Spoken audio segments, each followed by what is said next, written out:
삼일회계법인에서는 최근 제약바이오 산업의 급격한 성장과 IFRS 적용에 따른 어려움을 고려하여 관련 회계처리 사례와 해석 등을 전달하고 있습니다. 지난번 개별 취득한 바이오 무형자산의 취득과 상각 개시 시점에 이어 이번에는 바이오 관련 개발비 등의 무형자산 취득과 관련된 회계처리에 대한 설명을 드리고자 합니다. 우선 제약바이오 사업을 영위하는 형태에는 다양한 종류가 있지만 크게는 다음의 두 종류로 나누어집니다. 첫 번째 유형으로는 신약 개발의 전 과정을 자체적으로 수행하는 완전 통합형 제약회사가 있습니다. 여기에는 여러분들께서 잘 아시는 화이자, 존슨앤존슨 등 대형 제약사 등이 해당됩니다. 이와 반대로 가상 통합형 제약회사의 경우에는 생산, 제조, 마케팅 및 영업의 각 단계별 기능을 대부분을 아웃소싱하고 연구 혹은 개발 등 특정 단계의 전문성에 집중합니다. 이러한 형태의 회사는 대부분 향후 라이센싱 등의 방식을 통해 수익을 창출하며 최근 신생 바이오 기업들이 이러한 유형을 선택하는 경우가 많습니다. 이 중 완전 통합형 제약회사에 가까운 사업 모델을 적용하게 되는 경우 회사는 신약 개발 후보들을 자체적으로 확보하고 이에 대해 연구 및 개발, 임상 실험 등을 수행하게 됩니다. 이러한 신약 개발 후보들을 프로젝트 단위로 파이프라인이라고 표현하는데 파이프라인의 수와 진행 단계 등은 회사의 가치와 미래 전망을 나타내는 중요한 지표가 됩니다. 많은 바이오 기업들이 이러한 파이프라인을 확보하기 위해서 자체적으로 후보 물질의 발굴과 개발을 수행하고 있습니다. 하지만 후보 물질의 발굴과 연구에 필요한 고도의 전문성, 그것을 위해 감수해야 하는 무수한 실패 가능성 등으로 인해 자체적으로 파이프라인을 창출하는 것은 대단히 어렵습니다. 이에 따라 일부 기업들은 어느 정도 개발이 진행된 파이프라인을 취득하여 임상실험 단계부터 진행하는 방법을 선택하기도 합니다. 오늘은 이와 같이 외부에서 파이프라인을 취득하는 경우에 있어 회계 처리 시 유의해야 할 사항에 대해서 다루어 보도록 하겠습니다. 우선 다음 사례를 보시겠습니다. 바이오 회사 A는 회사 C로부터 파이프라인 B를 취득하는 계약을 체결했습니다. 파이프라인 B는 임상 진행 중인 단계로 별도의 산출물은 없는 상황입니다.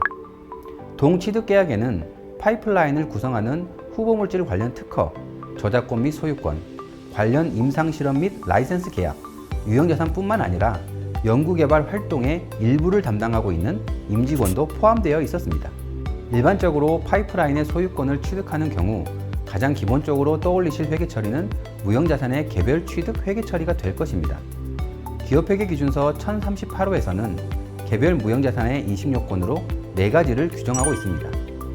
식별 가능하고 통제를 보유하고 있는 경우에 개별 무형자산으로 인식 가능하며 특히 개별적으로 외부에서 취득한 무형자산에 대해서는 자산으로 인식하기 위한 나머지 2가지 요건인 미래 경제적 효익의 유입 가능성, 원가의 신뢰성 있는 측정 가능성이 일반적으로 충족된다고 보고 있습니다. 하지만 제약 바이오 산업의 특성상 계약서 문구 또는 실질을 고려하였을 때 단순히 개별 무형자산의 취득으로 회계 처리할 수 없는 경우가 발생할 수 있습니다. 제시된 사례에서 바이오 회사 A는 무형자산을 취득하는 것을 고려하여 돈 거래를 수행하였으나 회사 A는 취득한 대상이 기업회계기준서 1103호에 따른 사업의 요소를 보유하고 있는지를 판단하여야 합니다.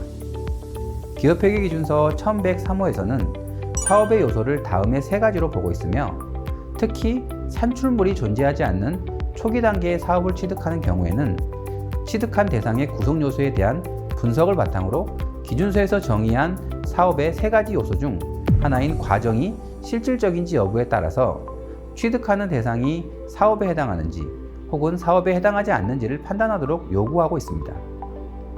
이번 사례의 경우에는 기존의 회사 C와 고용관계에 있었던 임직원이 계약 내용에 따라 회사 A로 소속을 옮기면서 해당 인원이 제공하는 영역, 즉 기업회계기준서 1103호에서 이야기하는 과정도 같이 취득한 것인지 그리고 이러한 과정이 얼마나 실질적인 것인지에 대한 검토를 바탕으로 파이프라인 B의 취득에 대한 회계 처리를 결정하여야 합니다.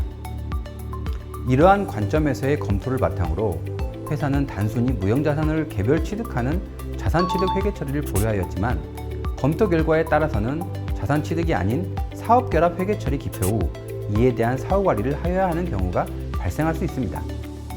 이 같은 경우 사업결합 기준서에 따른 회계 처리로 인하여 이연법인세나 영업권을 인식하게 되는 경우도 발생할 수 있으며 관련 후속 측정 이슈 및 단순 자산 취득 회계 처리와는 다른 여러 가지 고려 사항에 대한 고민이 필요하게 될 수 있습니다.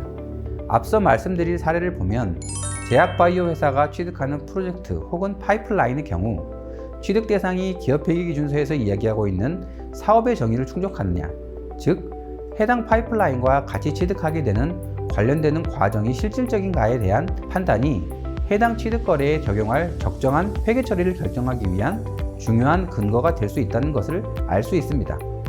오늘 말씀드린 내용이 조금이나마 참고가 되었으면 하는 바람이며 이러한 거래에 대한 회계 처리는 관련 분야의 전문가와 사전협의를 통해 검토하시는 방향을 추천드립니다. 시청해 주셔서 감사드리며 저희는 제약바이오 산업 내 다른 회계 처리 이슈들로 다시 찾아뵙도록 하겠습니다. 감사합니다.